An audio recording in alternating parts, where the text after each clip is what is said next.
grille and the headlight there. So is getting the top die, a couple of pieces that about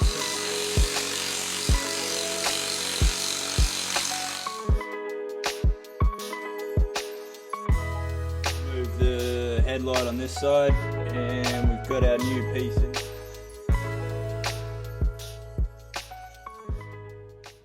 Welcome back, guys, to another episode of Stick Shift Garage. Been pretty busy lately and haven't had a whole lot of time to upload any videos, but today we're getting back into the coupe project. We'll do a bit on the grille and hammer form and profile up some covers for the grille section in between the headlight and the grille.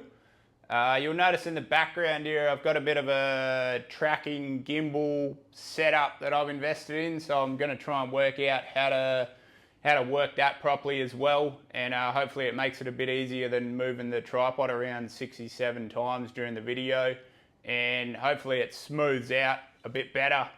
So if you like this kind of content, don't forget to drop a comment below, give it a like, so on, everything that I always appreciate from everyone, and let's get into it. What we'll be creating today is actually the backing cover that goes in between the grille and the headlight there. So first up, we'll rip all this grille shell off, rip all the radiator out, the support, the frame inside, the intercooler and all of that, and open it up just so we can have the grille sitting there and give us a bit of room to work.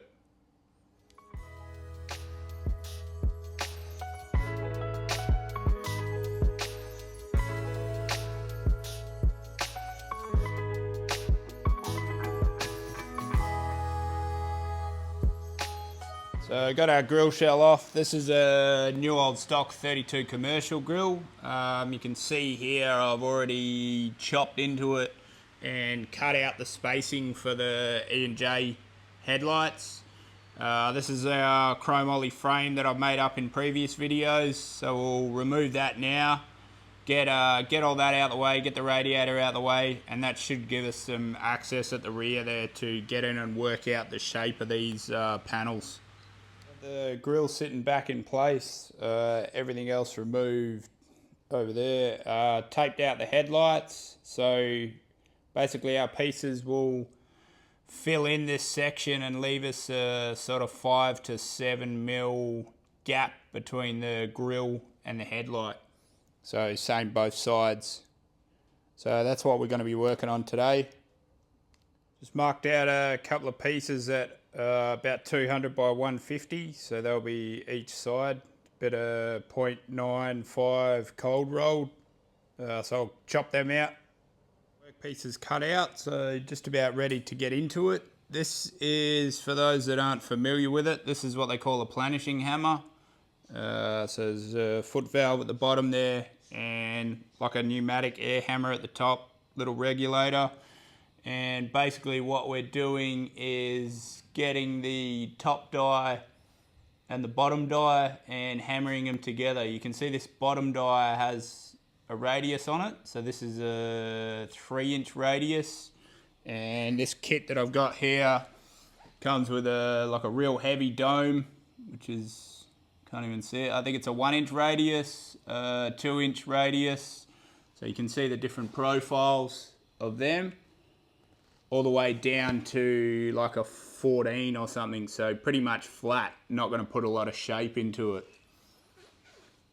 So we'll go slow and steady. Here's a test piece that I've done before. So you can see that you can put a lot of shape into it without a lot of effort. It's sort of like slapping it out with a hammer and dolly, but it's just way quicker. This exact one is not a bad price really for what the unit is. I'm pretty happy with it so far. There's obviously better ones, worse ones, cheaper ones, homemade ones, more expensive. It's like every tool, but this one seemed to be not too bad so far. So we'll get into it and see what type of shape we can put. You can see I've roughly drawn the shape of our piece here. One of the big major drawbacks with these is if your neighbours already didn't love you, they will after this. It's kind of noisy. but I got all the doors shut, so we'll get into it and we'll start putting some shape into it.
So real-time footage, we're not really pulverising it. I can probably up the pressure a little bit, but you can see it just starts to shape it nice and smooth, still nice and smooth through there.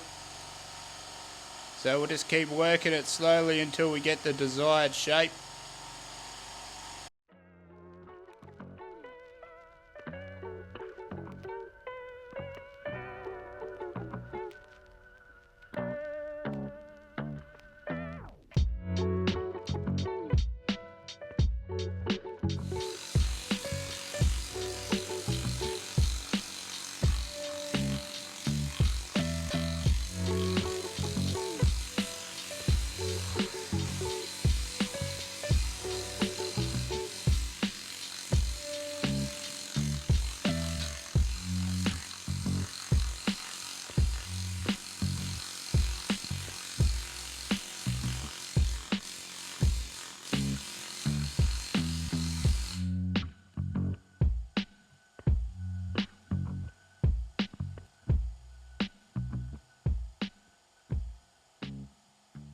You can see the rear section, once it's raised up, is about right where I need it to be.